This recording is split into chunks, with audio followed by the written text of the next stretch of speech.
Welcome to SCRS Talks, provided by the Society for Clinical Research Sites. Thank you for joining us as we explore the latest trends, insights, and innovations shaping clinical research today.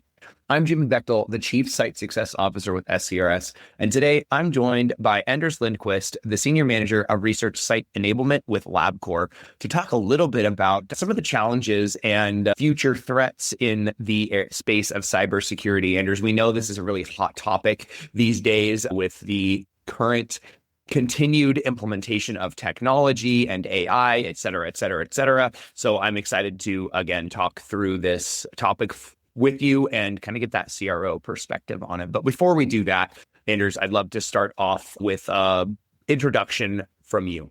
Oh, thanks so much, Jimmy. I appreciate your time and really enjoy being on the show today. It's a real honor to be invited to your SCRS talks. So a short introduction about me. A long time ago, I had a biology degree and interested in dentistry. I was working as an orthodontic assistant throughout undergrad, and I was really looking to further my career path. And after undergrad, my wife introduced me to a program at Eastern Michigan in clinical research administration. And I started my first position with a certificate program in clinical research at Carmelis Cancer Center in Detroit, Michigan. And then that preceptorship was in the bone marrow transplant data unit with data management.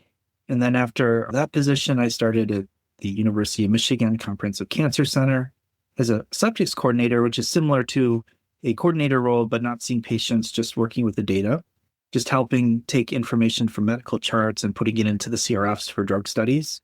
And then I finished my master's degree in clinical research administration, and then we moved to Columbus, Ohio, and I continued working as a coordinator at the Cancer Center. And then in a senior coordinator role, I helped with subsite clinical trials and developed a foundational playbook there.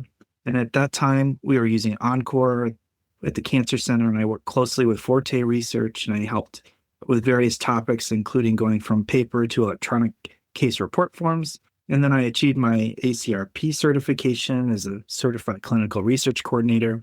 Then my next role was at a mid-sized CRO in Cincinnati, and I worked as a feasibility analyst and really learned more about the power of the clinical research site network.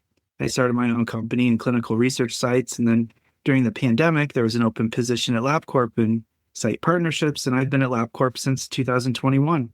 And recently, LabCorp divested its CRO business, Fortrea, and we've continued our duties within LabCorp Research Network, working closely with senior leadership at the research sites on unique challenges. One of my sites had a cyber attack, and that made me really curious about what it is I can do to help. I really took a deep dive into this topic of cybersecurity and became an ambassador for cybersecurity with the OIS, the Office of Information Security at LabCorp, and it's really helped me meet people throughout the organization that have the same common goal of helping protect users from cyber threats. Thanks, Anders. Really interesting and diverse background. Yeah, it's always great to hear about the work that others have done that have led them to where they are today, because no one seems to take a straight path into clinical research. I want to jump into the topic now. Cybersecurity. We know that the threats are evolving as technology becomes more perverse in clinical trials. It becomes more of a concern. So share with me some of the more pressing digital security risk that research sites face today, and how they can identify those, how they can be kind of assess their vulnerabilities and understand maybe where they stand with cybersecurity issues or protections. Yeah, there are always red flags to look for. There's a lot of risks with generative AI-driven extortion, high quality deepfakes, supply chain attacks. 45% of organizations are expected to be affected. And then phishing and business email compromise, that's 90% of breaches. So the other thing is the cloud misconfigurations. That's, again, 68% of the cloud breaches. So with all of these happening, I've completed my ICS2 online training. It's really been excellent. It's helped open my eyes to the human behavior aspect. So it's very common things that we can do to prevent them. And ultimately, cyber attacks not only take down organizations, but people are impacted by the economics and the reality of the attack. So by being able to think about things that you can do to help minimize that, like the human behavior aspect is really key. And again, I'll mention 95% of the breaches involve human error, and 35% are due to negligence, and 68 involve manipulation. So there's a cracking of the human behavior that happens with cyber attacks. And the way you can also look for email messages, they include a sense of urgency. So click now, act now. So you really have to resist the pressure to act now. During a common text message scam this past summer in Michigan on the roadways, there was a cyber scam specifically targeting travelers. You're told, pay this toll now. This recent scam targets people with a pop-up alert text message. And there's signs all across Michigan and the billboards now that say, toll texts are a scam. Not only do you have to be mindful of your emails, but you also have text alerts. AI spoof is another one I mentioned earlier. Using AI deepfake, someone is telling you to send you money to an account. So this is a new type of threat, a new reality in our daily lives. The starting point of the scams are, playing to our human instinct to help people. The second piece is being able to, identify these vulnerabilities that we have. There are ways you can, address these, and you have to think, is this something that I really need to respond to immediately? So another thing to be on the lookout for is, let me explain, help me. Do we need to know this now? These are things that really tap into your desire to help people. And so, from a young age, we're taught be helpful. But again, it's the cracking of the human instinct to help people. And that's what the cyber criminals will tap into. It also, is important to think about your emotions. Am I emotional in this moment? Is it pulling on my emotions to get me to act now? So just be on the lookout for those high urgency requests, even that threaten job loss. I think another example is, if you don't act now, this will have a personal consequence. Why does this work? Think about things in elementary school. You trust people with authority, and you want to make sure that you respond quickly when someone gives us a request. So this is naturally what happens with cyber threats. They appear in a similar manner. The other thing you can do is take some practical steps. Do the cybersecurity awareness training. It helps reduce risks from 60% down to 10%. Phishing simulations, being able to practice seeing and identifying these cyber attacks on your email and text messages. So practice that. And then multi-factor authentication blocks 99.9% of the automated attacks.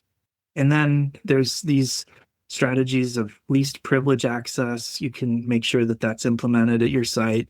And then having an incident response plan. Those are great solutions, Anders. And thank you for diving into how a site can really look internally at what they're doing and what they might be able to identify and how to protect themselves from those sorts of things. Practical examples and practical tips there. Anders, I know that you also have helped us out with emphasizing and understanding human behavior in cybersecurity at some of our summit sessions as well.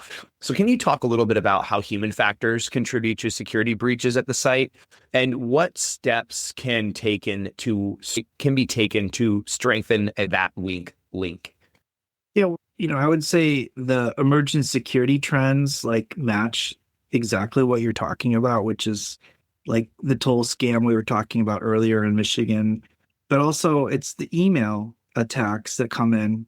I'd recommend talking to people, your friends and family, and your kids, or family that have access to these types of threats, and making sure that with older generation that they know that this is how people take advantage of your email address. Make sure that it's really from the person who you think it is, and not just a different name or a different email in the header. So you have to make sure that the person that you think you're receiving it from is actually the person who is sending it.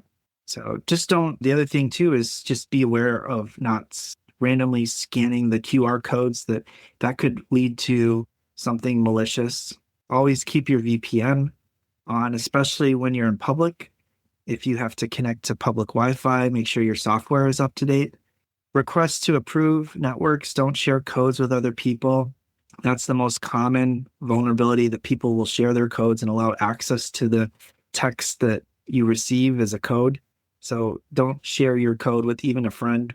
Another common scam is receiving fake voicemails and faxes. Again, making sure that the fax number that you're receiving it from is expected. And if you get the message that says act without delaying, that's again a very big red flag. International conflicts, making sure that you're aware that those also initiate cyber attacks when they happen. The goal is just to disrupt your normal way of life. Things that you can implement immediately. Again, two-factor authentication, something that you have, and then something that you need to know, like assign a number to a member of your team to make sure that to be on lookout for spam and phishing emails. So keep the word out there, keep talking to your friends and family. If you don't already have a cybersecurity team channel in your organization, it's really good just for sharing conversations about the topic and tips and tricks like we're discussing today. We can talk more about stakeholder buy-in and why cybersecurity is not a business risk, but a business asset, and it's too expensive to go without. I think that is a good place for us to kind of move into. So from your vantage point then at LabCorp, what are some of the industry-wide trends around that concept and that are things that are emerging that sites should be preparing for now to stay ahead of some of those future threats? Some immediate actions to take: having cybersecurity awareness training. Again, this reduces up to 50%. Having the phishing simulations, phishing up to 4,000 since ChatGPT has launched. Having the MFA implementation that blocks 99% of the automated attacks. Thinking about password hygiene. 81% of breaches involve a weak or stolen password. Having a plan in place, incident response planning, regular vulnerabilities, making sure that you're thinking ahead. Another really good approach is to have a be safe button or a report of suspicious emails button with your IT team. Use your spam filters, but then take the time to read the SCRS non-technical guide to cybersecurity, and you'll find the framework to develop your own site plan. It's only 32 pages long, but it can come back every so often just to take a deeper dive into the governance. But now we're probably running out of time, so we should probably talk it, a little bit more next time, Jimmy. I know it's one of those topics that we probably could talk about for days and days and days. As we've said, we've had summit sessions related to this that are hour-long conversations, but we'll try to condense what we did down into our podcast timing here. But thank you, Anders. The final question that I have for you today before we begin to wrap up is if you wouldn't mind sharing a few tips or tricks for sites looking to implement immediate, effective improvements when you have limited resources or technical experience. Yeah, I'll leave you with this caveat. It's really important to build stronger relationships with outside departments within your organization. It's important to build that bridge so that if and when you have a cyber threat or a cyber attack, you have that framework in place. People are able to communicate and share information quickly. Make sure that the research department's not forgotten when it comes to cybersecurity. That's another really important aspect.